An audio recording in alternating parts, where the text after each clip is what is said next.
Мына бизде чегара Аксу дарыясын бизде Аксу деп коет, аларды Исфара дейт. Алар айтты, бизде давайте бир название менен ушул дарыяны биз бардык документтерге Исфара деп көрсөтөбүз дегенде мен болбой койгом. Жок. Силер Исфара деп көрсөтө бергиле. Биз Аксу деп көрсөтөбүз.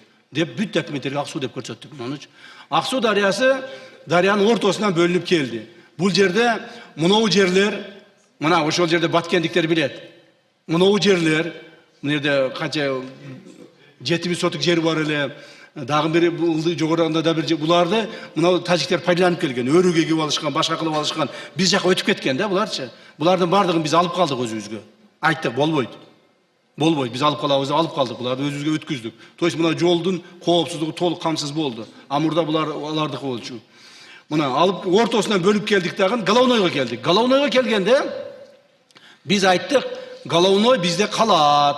Головной бизде калыш үчүн силер мына жерден 4 метр бияка жыласыңар. 4 метр бияка жыласыңар. 4 метр жылып туруп анан кайрадан ортосуна кетет деп биз ушундай маселе койдук. Эмне үчүн? Себеби Головнойду курган биздин мамлекет курган экенбиз. Кайсы бир союз маалында. Мен жылдарын уже эсимде жок. 70 канчан жылдар 75 жылдары биздин мамлекет курган экенбиз.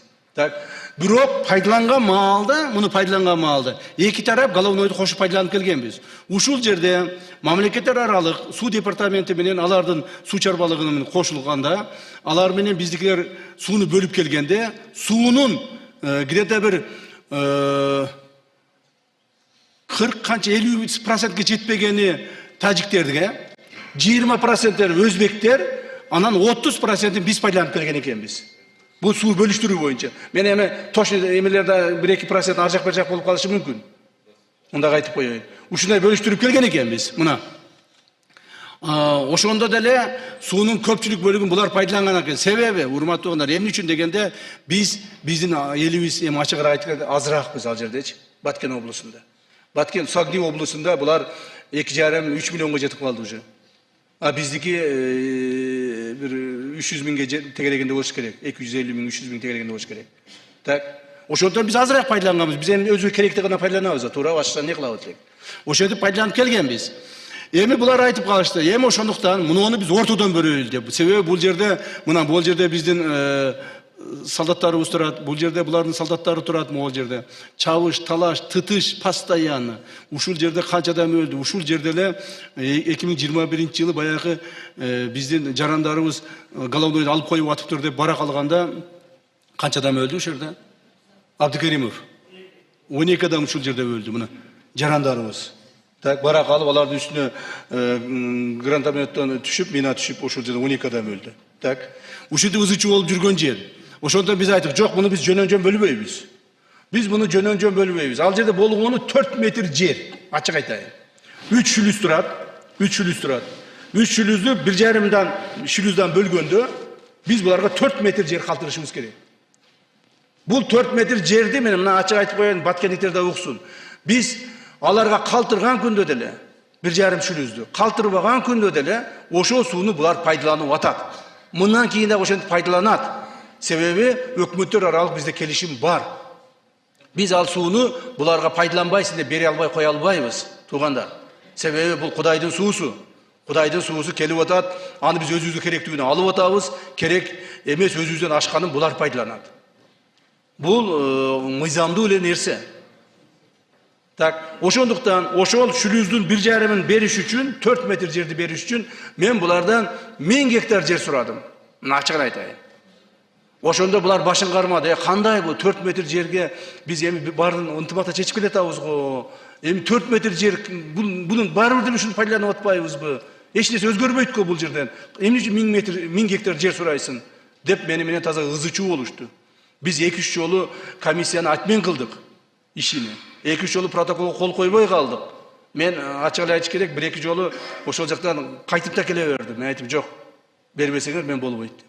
Акыры талашып, тартышып, ызычуу болуп отуруп 750 гектар жер алдык. 4 метр жер үчүн 750 гектар жер алдык. Бирок суу мурдагыдай эле кандай бөлүнсө ошондой эле бөлүнөт, кандай пайдаланса ошондой эле пайдалана берет. Чегара сызыгы ортодон өтөт. А мурда чегара сызыгы вообще жок болчу. Biz özümüzчө биздики деп ээлеп алганбыз, алар болсо биздики деп ээлегенге аракет кылышкан. Бирок биздин баатыр жоокерлерибиздин иш аракеттери негизинде биз аларга ээлеткен эмеспиз. Мына. Эми ушуну дагы айтып коеюн. Кайсы жерлерди алдык? Биз 750 гектар жер алдык. Караганды сай участогунан, Чоңалайдан алдык. Муну чоңалайлыктар тапсырыбыз жакшы билет, Караганды сайды. Мына Караганды сайдан алдык мына. Мына ол жерден 500 гектар жер алдык. Бул жерди биздин элдерибизде пайдаланып жүргөн. Мурдачы, биздин элдерибизде пайдаланып жүргөн. Бирок акыркы маалдарда булар өздөрүн алып койгон. Бул жака чоңалайлыктар чыга албай калган мына кайсыл айылды? Карамык, Жекенди айылдары бар, ушулар чыга албай калышкан, ушул жакачы. Чыга албай калышкандагын мына ушул 500 гектар жайыт жерди биз алдык. Бул бир. Экинчи, Караолдөбө участогунан 100 гектар алдык, Лейлик районунан. Бул урматтуу туугандар, мына биздин жолубуз. Мына бул сүрүктүү. Мына жолубуз. Мына Кулундуга кеткен жол. Ушунун үстүнөн 100 гектар жер алдык. Себеби дегенде ушул жерде мына жолда кетип атканда көргөнсүңөр, Мына жол. Анан мунун үстүнөн бу жерде мына жакын келип биздин үстүбүздөн карап турчу. Мунелер тоо, мунелер аска. Үстүнөн карап турчу буларчы. Анан бул жерди бизге стратегический деп мен эсептедим дагы.